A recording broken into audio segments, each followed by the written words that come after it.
Spain didn't collapse because it was weak. It collapsed because it was rich. The more silver it found, the more fragile it became. In the 16th century, Spain controlled the greatest flow of precious metal the world had ever seen. Entire mountains were carved open. Rivers of silver crossed the Atlantic. Gold and bullion flooded European markets. If wealth were simply a matter of possession, Spain should have dominated history indefinitely. Instead, it defaulted, repeatedly. The richest empire on earth went bankrupt. That contradiction is not historical trivia. It is a warning. Because Spain made a mistake that powerful nations and individuals still make today, it confused treasure with strength. When Spanish ships began arriving from the Americas loaded with silver, it felt like destiny. Conquests dismantled ancient civilizations.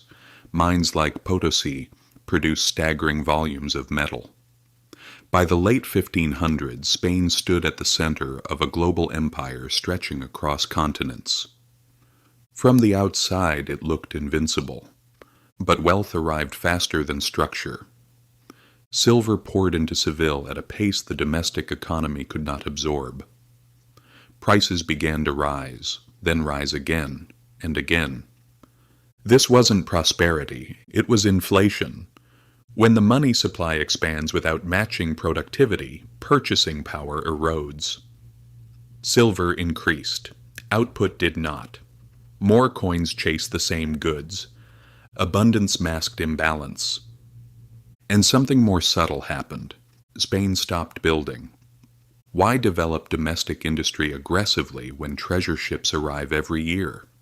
Why manufacture when you can purchase? So Spain imported textiles from the Low Countries, tools from Italy, ships and manufactured goods from abroad, silver in, finished goods out. Liquidity feels like power. It isn't. Liquidity without production is dependency. Then came the second illusion, debt. Empires are expensive. Armies require salaries. Fleets require maintenance. Fortifications require reinforcement. Spain financed wars across Europe, against the Dutch, against France, against the Ottomans. To sustain this scale, the crown borrowed heavily against future silver shipments. On paper, it was rational. The mines were still operating, the ships were still sailing, but paper assumptions collide with reality. Storms delayed fleets. Pirates intercepted cargo. Military campaigns exceeded projections. Cash flow tightened. Spain declared bankruptcy in 1557. Then again, and again. The empire with the most metal in human history repeatedly failed to meet its obligations. The problem wasn't simply overspending, it was structural fragility. Power was centralized in the monarchy. Taxation was inconsistent. Regional privileges fragmented revenue. Nobility resisted reform. Economic modernization lagged behind military ambition. Spain had treasure. It did not have resilient institutions. Now shift north. In the 16th century, England was unimpressive, smaller, poorer, politically unstable. It lacked Spain's bullion. It lacked Spain's aura. And yet, when Spain sent the Armada in 1588 to crush it, England survived. Not because it had more resources, because it had more flexibility. Over the next century, England endured civil war, executed its king and restructured its political order. Power gradually shifted away from absolute monarchy toward parliament. That change did something revolutionary. It made borrowing credible. When investors believe taxation authority is institutional rather than personal, confidence deepens. In 1694, the Bank of England was founded to manage public debt and stabilize credit. Spain borrowed against shipments of metal. England borrowed against trust in its system. Trust compounds. Metal depletes. By the 18th century, Britain carried enormous public debt.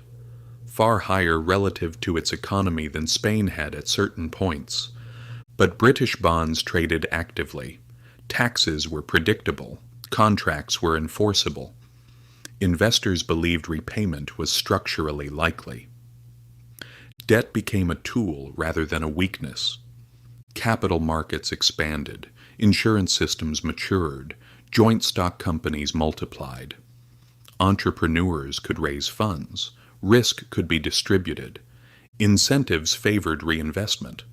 Then came industrialization. The steam engine did not transform Spain, it transformed Britain. Because innovation thrives where capital formation is structured and scalable. Systems beat silver. This pattern didn't end in Europe. In the 20th century, oil discoveries transformed entire regions. Revenues surged overnight. Governments expanded spending rapidly. Consumption exploded.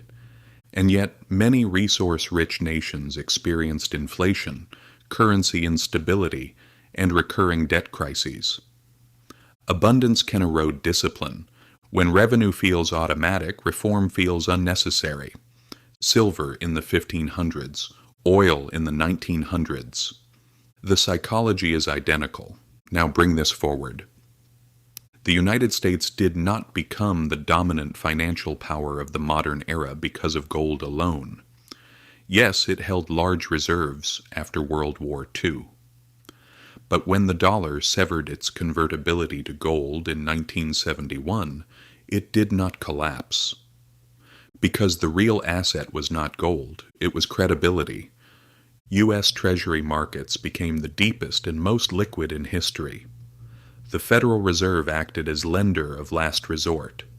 Legal institutions supported contract enforcement. The dollar's strength rests on systemic trust. Public debt now exceeds 100% of GDP. On the surface, that appears alarming. Spain defaulted at lower ratios, but ratios alone do not trigger collapse. Confidence does. As long as markets believe obligations will be serviced without destroying the currency or destabilizing growth, debt remains manageable. But confidence is not permanent. It must be maintained. Political instability, persistent inflation, erosion of institutional independence, structural deficits that outpace productive capacity. These are not dramatic events. They are gradual shifts. Spain did not implode in a single year. It decayed. Financial erosion is quiet before it becomes visible. The real conflict between Spain and England was not naval. It was philosophical. Spain believed wealth was discovered. England believed wealth was engineered. One model extracted, the other constructed. Spain centralized power and tied strength to treasure. England distributed power and tied strength to credibility. Spain won the gold. Britain won the architecture. And architecture outlasts treasure. Here's the uncomfortable truth. Every dominant system eventually believes it is different, that its institutions are too sophisticated to repeat past mistakes, that its credibility is permanent. Spain believed that. So did others. The lesson is not that resource wealth is dangerous. The lesson is that wealth without institutional discipline becomes fragility in disguise, at the national level, at the corporate level, at the personal level. Asset bubbles feel like silver fleets arriving on schedule. Leverage feels safe when valuations rise. Liquidity feels permanent until it isn't. Financial strength is not about catching the right boom. It is about building structures that survive cycles, diversified income, disciplined reinvestment, controlled risk. Institutional awareness. The global financial system today is not held together by metal in vaults. It is held together by belief in enforcement, repayment, and continuity. Silver shines, trust scales, and when trust erodes, no amount of metal can replace it. That was true in the 16th century. It is true now. The question has never been who owns the most treasure. The question is who built something that can survive losing it.